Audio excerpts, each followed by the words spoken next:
Hello everyone, क्या हाल है आप सभी के। आई होप एकदम बढ़िया होंगे। जैसे कि कोरोना काफी तेजी से बढ़ता जा रहा है, इसलिए सभी प्रिकॉशंस लें और सेफ रहें। स्टडीज पे अपनी कंसंट्रेशन लूज करने की बिल्कुल जरूरत नहीं है। साइकोलॉजी काफी इंपॉर्टेंट सब्जेक्ट है, इसलिए स्टार्टिंग से इस पर फोकस बनाकर चलिएगा। आज हम डिस्कस करने जा रहे हैं आपकी बुक का chapter number 3, meeting life challenges का पार्ट 2। अर्लियर पार्ट 1 में हमने बिहेवियरल अप्रोच तक ऑलरेडी कवर कर लिया था। इन केस आप लोगों ने नहीं देखा है तो जरूर जाकर देखिएगा। And do not forget to like and subscribe the channel. Learn करो क्लास 11 एंड 12 और मैं हूं श्रेया, आपकी साइकोलॉजी मेंटर। सो स्टार्ट करते हैं। सबसे पहले आता है स्ट्रेस और हेल्थ। अब stress and health are closely related to each other. As जब स्ट्रेस इज प्रोलॉन्ग, यानी कि जब स्ट्रेस काफी लॉन्ग टाइम तक एग्जिस्ट करता है तो क्या होता है, हमारे दोनों ही डायमेंशंस इफेक्ट होते हैं, फिजिकल हेल्थ भी और साइकोलॉजिकल फंक्शंस भी। कैसे? जब people experience exhaustion and attitudinal problem. Attitude में भी प्रॉब्लम आती है जब पर्सन अंडर स्ट्रेस होता है और काफी एग्जॉस्टेड भी फील करता है। When the stress due to demands from the environment constraints us and it is too high. And इसके अलावा जब हमें सपोर्ट कम मिलता है या मिलता ही नहीं है from our friends and relatives यानी कि फैमिली, तो स्ट्रेस और फर्दर इंक्रीज होता जाता है क्योंकि हमें सपोर्ट नहीं मिल रहा है how to cope with it. Next is the physical exhaustion is seen in the science of chronic fatigue, weakness and low energy. अब फिजिकल एग्जॉशन के कुछ साइंस होते हैं जिन्हें कि आप देखकर इजीली आइडेंटिफाई कर सकते हो कि उस पर्सन को वो फिजिकली एग्जॉस्टेड है या फिर आप खुद फिजिकली एग्जॉस्टेड हो या नहीं।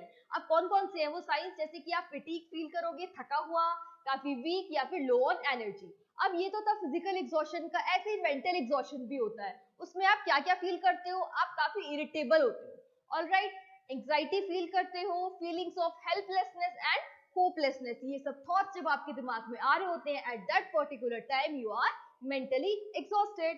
Then the state of physical, emotional and psychological exhaustion. अब तीनों लेवल पे जब आप एग्जॉस्टेड हो, फिजिकली भी, इमोशनली भी और साइकोलॉजिकल भी, जब आप एग्जॉस्टेड होते हो तो इस पर्टिकुलर स्टेट को बोलते हैं हम बर्नआउट।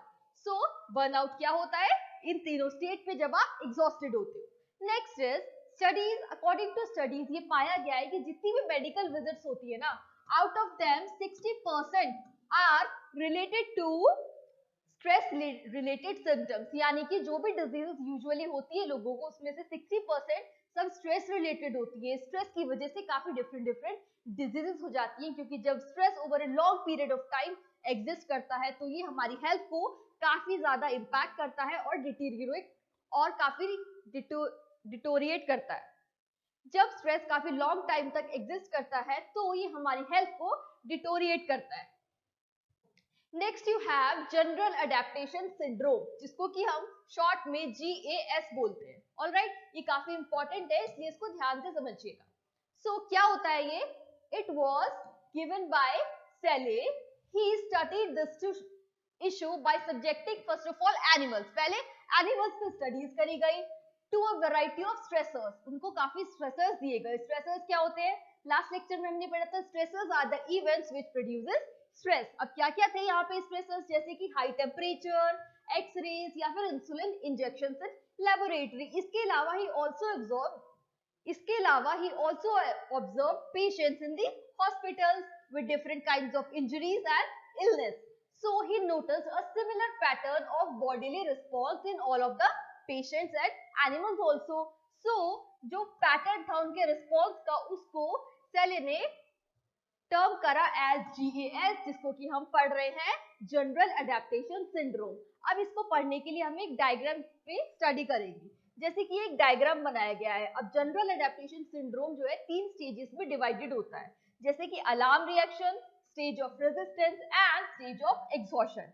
अब जब लेवल ऑफ नॉर्मल रेजिस्टेंस है तो फिर तो मेन बेस लाइन पे रहा, लेकिन जब अलार्म रिएक्शन आया, यानी कि कोई नॉक्शियस स्टिमुलाई आया, उसने आपकी बॉडी फंक्शनिंग की जो हेल्थ है उसको स्टिमुलेट कर दिया, देन क्या होगा? जो आपका एड्रीनल पिट्यूटरी कॉर्टेक्स है वो स्टिमुलेट हुआ और उसने हार्मोन्स की प्रोडक्शन को इंक्रीज कर दिया। अब जैसे कि ये ग्राफ यहाँ से ऊपर जा रहा है, इसका मतलब हार्मोन ज्यादा वहां पे प्रोड्यूस हो रहे हैं। At that time person is more energetic और वो फ्लाइट और फाइट रिस्पॉन्स के लिए रेडी होता है। अब स्ट्रेस वहां पे जाके वेनिश नहीं हुआ, वो अभी कंटिन्यू कर रहा है। स्ट्रेस बॉडी ट्राई कर रही है कि वो उससे फाइट कर पाए।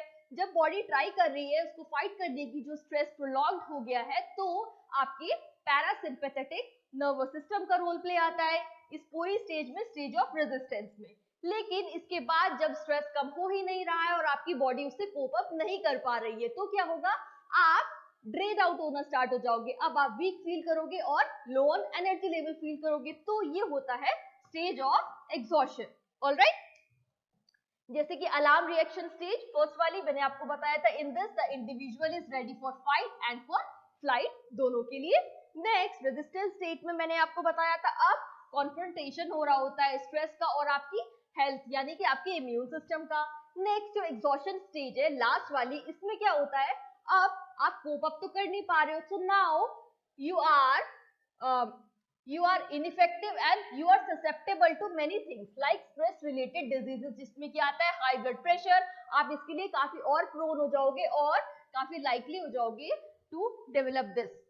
Next, researchers have reported that the psychological appraisal of event is important for the determination of stress. Okay? Next, you have stress and immune system.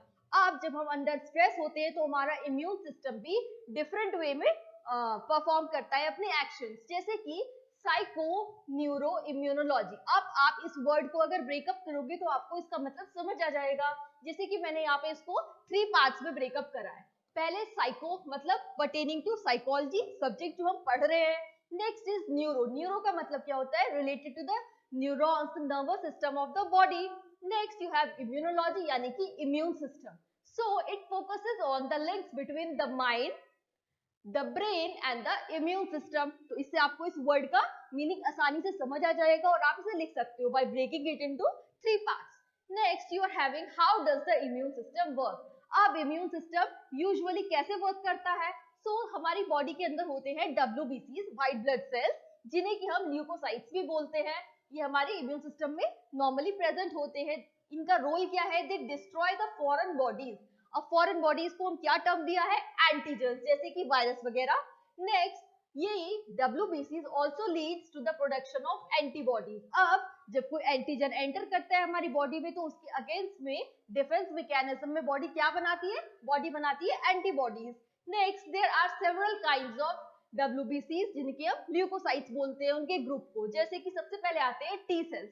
T cells का role क्या है, दे डिस्ट्रॉय इन्वेडर्स यानी कि जो body में enter कर रहे हैं, noxious stimuli. And T helper cells, इनका रोल क्या है, दे increases immunological activities in the immune system. Next you have T helper cells.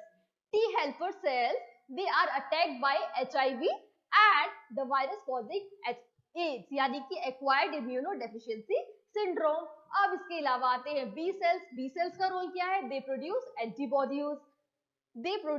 antibodies। Next you have natural killer cells।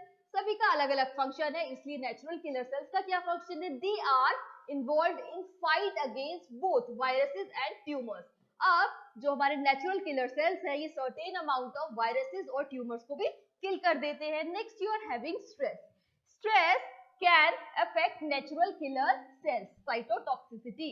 अब जो स्ट्रेस होता है, अंडर स्ट्रेस जो हमारे नेचुरल किलर सेल्स होते हैं, ये इसकी साइटोटॉक्सिसिटी इंक्रीज कर देता है। साइटोटॉक्सिसिटी क्या होता है, सेल्स में जो साइटोप्लाज्म होता है उसको टॉक्सिक कर देता है, इसका मतलब उसको एंड अप कर देता है, which is of major importance in the defence against the various infections and cancers. लेकिन जब वो डिस्ट्रॉय हो जाएगा तो वो अपना यूजुअल काम, डिफेंस मैकेनिज्म का अच्छे से परफॉर्म नहीं कर पाएगा, इसलिए यहाँ पे हमारी हेल्थ हैम्पर हो जाती है। Next you have relation of stress with illness. इसको हम इस डायग्राम से पढ़ेंगे, जैसे कि हमारे अंदर फियर है, एंजाइटी है, एंगर है या फिर हॉस्टिलिटी है, तो हम 2 एक्शंस परफॉर्म करेंगे। सबसे पहले हमारे अंदर स्ट्रेस हार्मोन्स इंक्रीज होंगे। इसके अलावा हम जो फील करेंगे, जो हम बिहेव करेंगे, जैसे कि we can do angry outburst, throwing tantrums यानी कि अवॉइड करना सिचुएशंस या बहाने बनाना। नेक्स्ट विड्रॉवल, कोई भी काम से विड्रॉ बैक कर लेना कि नहीं, I am not going to do this. या फिर फीलिंग ऑफ होपलेसनेस, आपको काफी होपलेसनेस फील हो रही हो तो ये क्या करेगा, ultimately it will lead to weaken your immune system, और जितना आपका इम्यून सिस्टम वीक होगा उतनी आपकी हेल्थ लो लेवल की होती जाएगी. Next, it further leads to mental और physical illness. Further, you have psychological stress is accompanied by negative emotions and associated behaviors, including depression, hostility, anger and aggression. अब जब psychological stress आपके अंदर buildup हो जाएगा तो हमें कैसे पता चलेगा आप कैसा बिहेव करोगे. आप बिहेव करोगे इन सब चीजों की, यानी कि आप होस्टाइल बिहेव करोगे, मे बी आप डिप्रेशन में चले जाओ, एंगर के वे में भी आप उसे दिखा सकते हो, या फिर आप काफी अग्रेसिव बिहेव करोगे. The incidence of psychological disorders such as panic attacks, obsessive behaviors increases with the build-up of long-time stress. अब जब स्ट्रेस लॉन्ग टर्म तक होता है तो फिर हमें काफी साइकोलॉजिकल डिसऑर्डर्स हो जाते हैं, जैसे कि पैनिक अटैक्स पड़ते हैं कुछ लोगों को और कुछ लोगों को ऑब्सेसिव बिहेवियर ही हो जाता है. अब इसमें रोल प्ले आता है हमारे लाइफस्टाइल का कि हम कैसा लाइफस्टाइल अडॉप्ट कर रहे हैं, क्योंकि under stress it leads to unhealthy lifestyle या फिर हेल्थ डैमेजिंग एक्टिविटीज. जब हम अंडर स्ट्रेस होते हैं तो हम सबकॉन्शियस लेवल पे कुछ ऐसी एक्टिविटीज को अडॉप्ट कर लेते हैं, अपने लाइफस्टाइल उसके अकॉर्डिंग मॉडिफाई कर लेते हैं, जो कि हमारे लिए लॉन्ग टर्म में काफी हार्मफुल होता है और एट प्रेजेंट हम उसको रियलाइज नहीं कर पाते हैं. So stressed individuals may be more like to expose themselves to pathogens. अब जब सारी हैबिट्स रॉन्ग है तो फिर हमारी बॉडी और प्रोन हो जाती है किसके लिए, पैथोजेंस के लिए, which are the agent causing physical illness. So people who are stressed यानी कि who are under stress conditions have poor nutritional habits, यानी कि वो एक बैलेंस डाइट नहीं लेंगे या फिर मे बी वो अपना जो मील है वो स्किप करें. फर्दर स्लीपलेसनेस, वो प्रॉपर स्लीप नहीं लेंगे, प्रॉपर रेस्ट नहीं लेंगे जो कि रिक्वायर्ड होता है, and are likely to engage in other health risking behaviours जैसे कि स्मोकिंग या फिर अल्कोहल अब्यूज. अब ये टेम्पररी अपने आप को, अपने दिमाग को डाइवर्ट करने के लिए ये जो बैड एक्टिविटीज है इसमें हम इन्वॉल्व हो जाते हैं. ये सब टेम्पररी होता है, उस समय हमें पता नहीं है कि over a period of time ये हमारे लिए कितना हार्मफुल होने वाला है. We tend to ignore their long term damaging effects and underestimate the risk they pose to our lives. So, studies have revealed that the health promoting behaviors like balanced diet, regular exercise, family support, etc. play an important role in good health. That's how we have completed part 2 for this particular chapter. By Learn Karo Premium subscription, you can attend live classes from anywhere, anytime. You can analyze your own performance because you may get personalise student reports. आप doubt clearing sessions भी attend कर सकते हैं both online as well as offline. Entire study material आपको provide कराया जाएगा in PDF format. And in case अगर आपको अकेले पढ़ना काफी बोरिंग लगता हो, काफी मोनोटोनस लगता हो, then you will be enrolled in classes along with your peer groups. You may also attend to live test, quizzes and assignments. हमारा ऑफिशियल ऐप डाउनलोड कीजिए, लर्न करो the live learning app, and you may also join us on Telegram. दोनों के ही links description box में provided है. Still, if you have any doubts, any queries, do ask me in the comment section below. I shall meet you in the next class. Till that time, stay safe, keep studying. All the best. Bye-bye.